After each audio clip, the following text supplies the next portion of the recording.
KP's Video News, y'all. It's KP's Video News, y'all. That's right. It's KP's Video News, y'all. The fake man-made holiday edition. That's right. It's the fake man-made holiday edition. Yep. Be careful what you worship. Yeah. All right. I'm going to dive right in. Here. We have a Dominique Merriweather, a 30-year-old educator who is a Morehouse graduate, has become the first black person to be appointed to lead Sutton Middle School in Atlanta, Georgia. He is also the youngest principal in the entire Atlanta Public School district. Merriweather graduated from Westlake High School in 2010 and Morehouse College and HBCU in 2014. Back then, he had set a goal to become a corporate attorney and not an educator. But after spending time mentoring and reading to inner city students, he decided to change his path. One day, he went to go read to elementary school kids in the Atlanta University Center area, and he fell in love with the students, Merriweather stated. And in 2013, he started to pursue a career in teaching as a special education teacher for kids. Within just 9 years, he has since climbed through the ranks to become the district's youngest principal ever. So when you put your head in it and never stop learning and always are open to feedback and being better, the opportunities are there, he said. He has been appointed as principal at Sutton Middle School, where there are currently 1,500 students. With the large population, he said, listening to people and valuing and respecting their input are some of the most important things to do. Indeed, he already received positive feedback from the students. So the kids say, he's really nice and fair. If we have a problem, he helps us improve that. And which is one of the students stated. And one of the other kids said, he's a really nice guy, always there for you. And moreover, Merriweather has yet to think about his next career step. He said he wants to focus more on his present role and prove that he could succeed despite his relatively young age. And age does not equate to ability or capacity.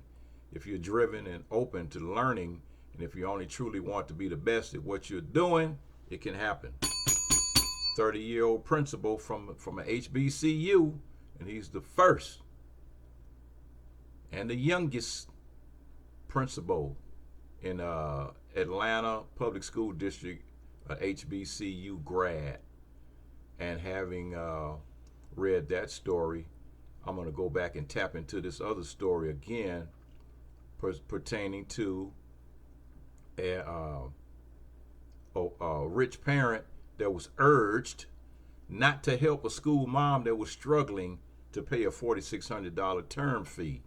And it's really sad, man, a sad situation, man. Like I said, I was talking about this the other day, and it's like here you have a person that's struggling, is trying to, get things going, and they're trying to get their kid in this particular school, and it has a fee of $4,600, but she can't pay the next term school fees, and so it's another lady in this particular that has a kid in this particular school that's actually wealthy, that was approached to see if she could help this lady get with the tuition for her kid to go to school.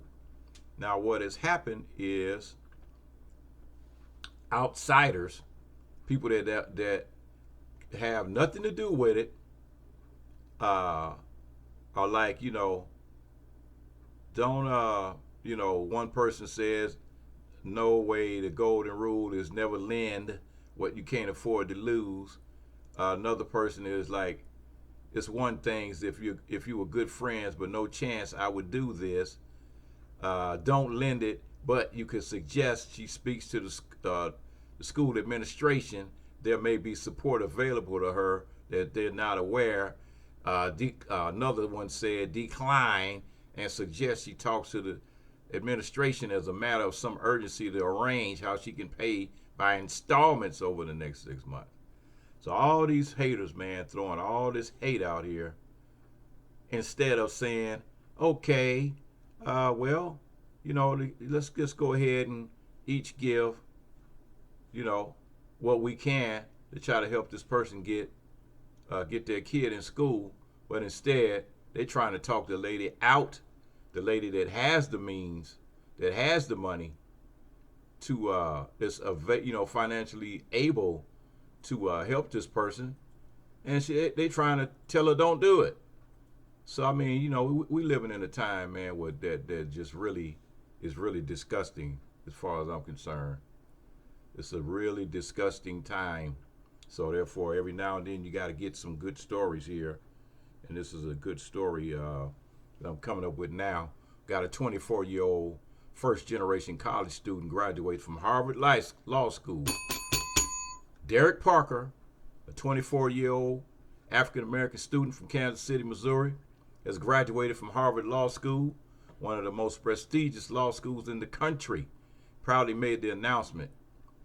And during his time at Harvard, he served on the executive board of Black Law Students Association and was also a member of the Harvard Legal Aid Bureau, where he represented indigent clients in civil matters in the Commonwealth of Massachusetts courts. As a first-generation college student, Derek also made history in 2018 when he earned his bachelor's degree at Morehouse, where he graduated as valedictorian. During his career as a student, he has interned at DIA Paper Global Law Firm and Fulton County District Attorney's Office, the Georgia Legislative's Black Caucus Foundation, the United States House of Representatives, and Bank of America. He is a proud member. He's a Kappa. He's a member of the Kappas. So, it's like, wow, man. He, young brother, man, 24 years old. Derek Parker, 24 years old. Harvard Law School graduate. Congratulations on that. That's right. You got to do what you got to do. Yep. So here we go with another feel-good story. You have a young black IT guru launches a social media platform that celebrates black and brown culture, unity, and love. Ernest Manning Jr., founder of WeKinfolk.com, an online space that celebrates black business achievements while building social connections. He refers to the revolutionary platform as the Black Facebook. With nearly 2 decades of experience in the IT field, Ernest felt there was a void in cyberspace primarily for people of color.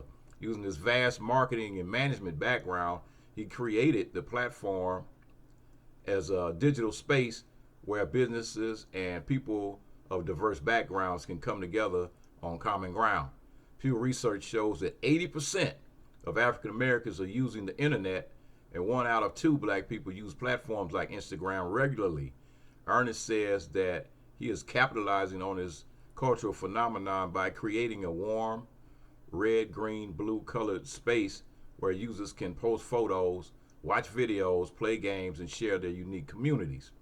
Ernest comments, WeKinfolk, that's WeKinfolk.com, is a safe place for users to engage with no privacy issues, no third-party apps, and absolutely no selling of your information. It serves as a launching pad for startups looking to build their brands organically. And the website can also be downloaded as a free app from the Google Play Store and the Apple iOS. Ernest Manning, a retired Air Force Master Sergeant, coupled his stick-to-it decades of IT experience and expertise to pioneer a platform in cyberspace that represents the cultural values of black and brown communities.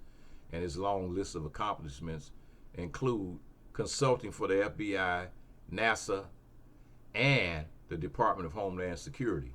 So he got plenty of experience dealing with issues of internet technology. Man, I tell you, man, it's a lot of good things going on here. So here we go with this one. They got some siblings that are helping former incarcerated women and veterans who are homeless or mentally ill. So Clyde Beasley and Kim Gobert, two siblings from Southern California who are founders of the Prison Reform Project. Their 501c3 nonprofit organization is a movement that primarily aims to keep women and veterans who were previously incarcerated.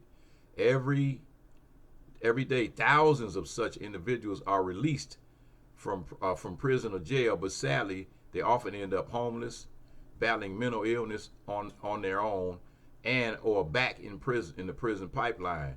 The Prison Reform Project aims to keep these individuals as well as to help prevent young people who live in urban communities from ever going to prison in the first place. The organization offers the following services for free to people in need: drug and alcohol counseling, mental health facilitation, temporary housing, free clothes for the homeless, career planning, college scholarships. The organization also helps formerly incarcerated individuals manage their mental illness, regain confidence and self-esteem, reestablish a bank account, reconnect to society, find employment opportunities, and more. The Prison Reform Project was founded in 2021 and is financed by grants and generous donations from the public. To make a donation online and help the cause, please visit the official website at prisonreform.com, prisonreform.com, prisonreform.com. So, hey, okay, that's a good thing. They're trying to help people out there, people that have been down on their luck, trying to get them back on their feet again. And that's always a good thing. That's always a good thing, man. You're trying to help people out and trying to help them and, keep them from going back to jail and giving them opportunities and giving them, some kind of hope. That's all that everybody needs, man. They need somebody every now and then. Everybody needs somebody every now and then. All right, folks. You know who it is. KP's Video News. KP's Video News, y'all. It's KP's Video News, y'all. Know who it is, y'all.